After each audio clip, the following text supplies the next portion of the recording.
안녕하세요. 미셸입니다. 어제 영상의 주요 메시지 확인할게요. 1. 뿌리 생각을 바꾸고 싶으면 너는 생각하기 전에 먼저 행동해야 한다. 뭔가의 새로운 생각을 갖고 싶으면 먼저 행동하라. 뭔가에 대해 새로운 생각을 갖고 싶으면 먼저 말을 하라. 충분할 만큼 자주 이렇게 하라. 그러면 너희는 새로운 방식으로 생각하게끔 너의 마음을 길들일 수 있을 것이다. 세상이 너의 마음을 조작하는 것보다는 스스로 자신의 마음을 조작하는 게 더 낫지 않겠느냐. 2. 너희의 마음은 반응하는 생각, 곧 남들의 체험에서 나온 생각으로 가득 차 있다. 너희 생각들 중에서 자신이 만든 자료에서 나온 생각은 극히 적다. 스스로 설정한 우선순위에 따르는 생각은 더더욱 적고. 3. 너에게는 돈과 관련된 뿌리 생각이 또 하나 있다. 충분치 않다는 생각. 사실 너는 무엇에 대해서건 간에 이런 뿌리 생각을 갖고 있다. 4. 내 기쁨은 너의 맹종 속에 있지 않고 너의 자유 속에 있다. 5. 너는 너가 생각하는 그대로의 존재다. 너의 생각이 부정적일 때 그건 일종의 악순환이 된다. 너는 그 악순환에서 벗어날 길을 찾아야 한다. 오늘 이야기 시작할게요. 너는 25센트짜리 은하 하나를 꺼내려고 다른 쪽 주머니에 재빨리 손을 집어넣는다. 너의 손가락에는 10센트짜리 동전과 5센트짜리 동전들만 만져진다. 너는 당황한다. 보라고. 옷도 제대로 갖춰 입고 먹을 것도 제대로 먹으면서 아무것도 갖지 못한 불쌍한 할멈한테 고작 5센트, 10센트 동전이나 주려는 너의 꼬락서니를. 너는 25센트짜리 은하 한두 개를 찾으려 하지만 좀처럼 잡히지 않는다. 아, 하나 있다. 주머니 맨 구석에. 그러니 이제 너는 어색한 웃음을 머금은 채 그녀를 지나치고 말았다. 되돌아가기엔 너무 늦었다. 할멈은 아무것도 얻지 못했다. 너 역시 아무것도 얻지 못했다.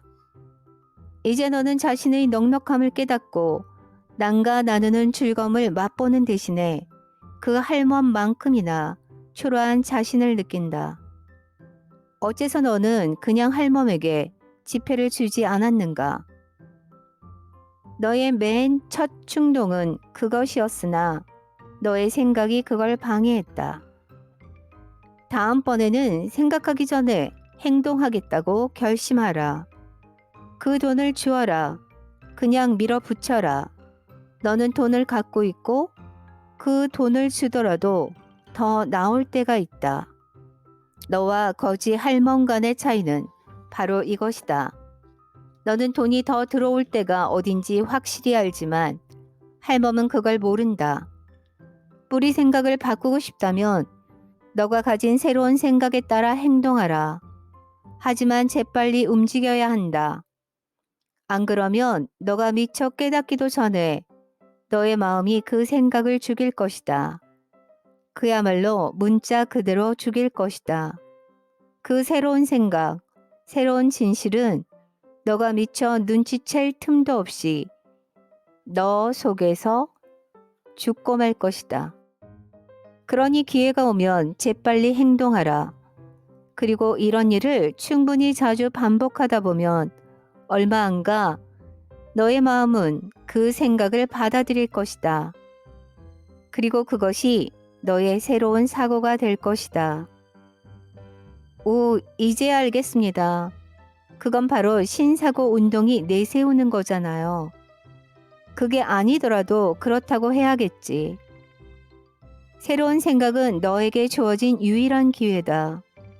그것은 너가 진화하고 새로운 생각을 가진 다음에 하는 것이다. 성장하고 참된 자신이 될 수 있는 단 하나의 실제 기회다. 지금 너의 정신은 낡은 사고들로 가득 차 있다. 낡은 사고들일 뿐 아니라 대부분 다른 사람들의 낡은 사고들로. 뭔가에 대한 너의 마음을 바꾸자면 지금이 중요하다.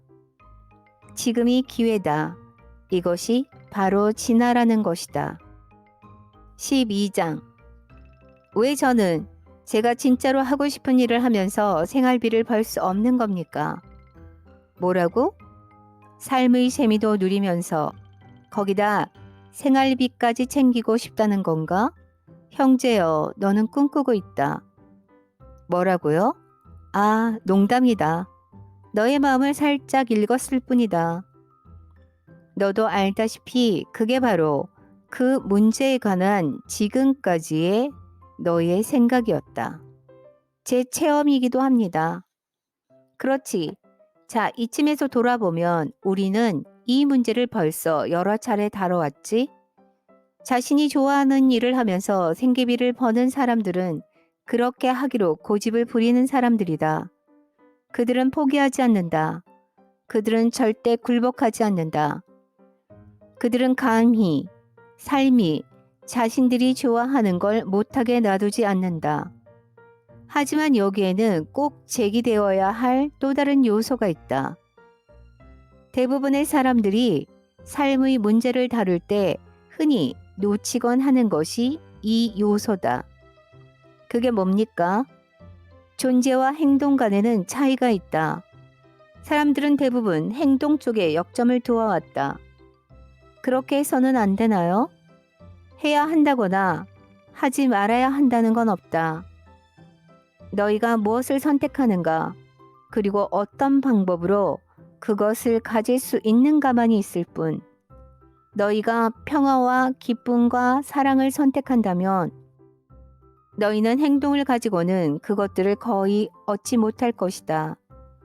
너희가 행복과 만족을 선택한다면 행동 과정에서는 그것들을 거의 찾지 못할 것이다. 너희가 신과의 재결합, 최상의 암, 깊은 이해, 끝없는 자비, 완전한 자각, 절대적인 성취를 선택한다면 너희는 행동으로는 그것들을 거의 이루지 못할 것이다. 달리 말해 너희가 진화를, 영혼의 진화를 선택한다면 너희는 자기 몸의 세속적인 활동들을 가지고는 그것을 이루지 못할 것이다. 행동은 몸의 기능이다. 존재는 영혼의 기능이다. 몸은 항상 뭔가를 하고 있다. 하루하루 순간순간마다 몸은 뭔가에 매달려 있다. 몸은 결코 멈추지 않고 결코 쉬지 않으며 끊임없이 뭔가를 한다. 그것은 영혼의 지시에 따라 하는 행동이기도 하고 영혼의 지시를 무시한 행동이기도 하다. 너희의 삶의 질은 그 균형에 달려 있다. 영혼은 영원한 존재다. 영혼은 몸이 하는 일 때문에 존재하는 것이 아니라 몸이 뭘 하든 상관없이 존재한다.